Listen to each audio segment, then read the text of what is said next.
ಶಾಂತಿ ಪ್ರಿಯರು ಭಾರತೀಯರು ಅನ್ನೋದು ಅವರ ಮಾತಿನ ಉದ್ದೇಶ.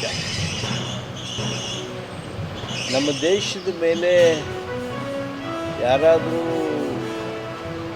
ದುರ್ವರ್ತನೆ ಮಾಡಿದರೆ ಯುದ್ಧ ಅನಿವಾರ್ಯವಾದಾಗ ನಮ್ಮ ರಕ್ಷಣೆಯ ಜೊತೆಗೆ ವೈರಿಗಳಿಗೆ ಪಾಠ ಕಲಿಸಬೇಕು. ಆದರೆ ನಾವು ನಮ್ಮ ಇತಿಹಾಸ ಕಾಲದಿಂದಲೂ ಶಾಂತಿ ಪ್ರಿಯರು, ನಾವಾಗಿ ಯಾರಿಗೂ ಏನೂ ಮಾಡೋದಕ್ಕೆ ಹೋಗೋದಿಲ್ಲ. ಆದರೆ ನಮ್ಮನ್ನು ಕೆಣಕಿದರೆ ನಾವು ಬಿಡೋದಿಲ್ಲ ಅನ್ನೋ ನಮ್ಮ ದೇಶದ ನಿಲುವೇನಿದೆ, ಆ ದೇಶದ ನಿಲುವೇ ಎಲ್ಲರೂ ಹೇಳಿದ್ದಾರೆ. ಇವತ್ತು ನಾವು ಇಲ್ಲಿ ಬೆಳಗಾವಿ ಬಂದಂತಹ ಉದ್ದೇಶ ಏನು ಹೇಳಿದ್ರೆ, ಕೇಂದ್ರ ಸರ್ಕಾರದ ಬೆಲೆ ಏರಿಕೆ ವಿರುದ್ಧ ದೊಡ್ಡ ಒಂದು ಪ್ರತಿಭಟನೆ ಇಟ್ಕೊಂಡಿದ್ವಿ.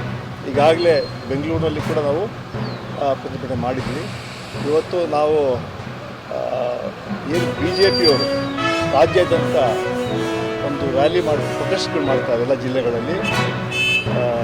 ಏನು ಹೇಳ್ತಾ ಇರೋದು, ಏನು ಪ್ರೊಟೆಸ್ಟ್ ಅದು, ಜನ ಆಕ್ರೋಶ ಅಂತ. ನಾನು ಹೇಳಬೇಕಂದ್ರೆ ಜನ ಆಕ್ರೋಶ ಅಲ್ಲ, ಅವರು ಅವರ ಕೇಂದ್ರ ಸರ್ಕಾರದ ವಿರುದ್ಧ ಪಶ್ಚಾತ್ತಾಪ ಮಾಡಬೇಕು. ಪಶ್ಚಾತ್ತಾಪ, ಯಾಕಂದರೆ ಅಷ್ಟು ತಪ್ಪುಗಳನ್ನು ಮಾಡಿದ್ದಾರೆ. ಕಳೆದ 12 ವರ್ಷ ಬೆಲೆ ಏರಿಕೆ ಮಾಡಿ ಜನರಿಗೆ ತಪ್ಪಿಸಿದ್ದಾರೆ. ನಾನು ಕೇಳ್ತೀನಿ, ನಮ್ಮ ಮನಮೋಹನ್ ಸಿಂಗ್ ಪ್ರೈಮ್ ಮಿನಿಸ್ಟರ್ ಇರುವಾಗ ಪೆಟ್ರೋಲ್ ಬೆಲೆ 50-55 ಇತ್ತು, ಈಗ 100ಕ್ಕೆ ದಾಟಿದೆ.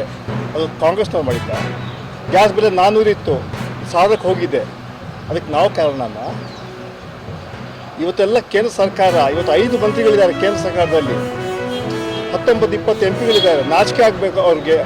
ಅವ್ರು ನಮ್ಮ ವಿರುದ್ಧ ಅಲ್ಲ, ಕೇಂದ್ರ ಸರ್ಕಾರ ವಿರುದ್ಧ ಅವರು ಹೋರಾಟ ಮಾಡಬೇಕು, ಪಶ್ಚಾತ್ತಾಪ ಮಾಡಬೇಕು. ಆ ಹಿನ್ನೆಲೆ ಇವತ್ತು ನಾವು ಬೃಹತ್ ಪಟ್ಟಿ ಮಾಡ್ಕೊಳ್ತಾ ಇದ್ದೀವಿ. ಮುಂದಿನ ದಿನಗಳಲ್ಲಿ ಅವ್ರನ್ನ ಬೆತ್ತಲೆ ಮಾಡೋಂತಹ ಕೆಲಸ BJPಯವ್ರಿಗೆ ನಾವು ಮಾಡ್ತೀವಿ.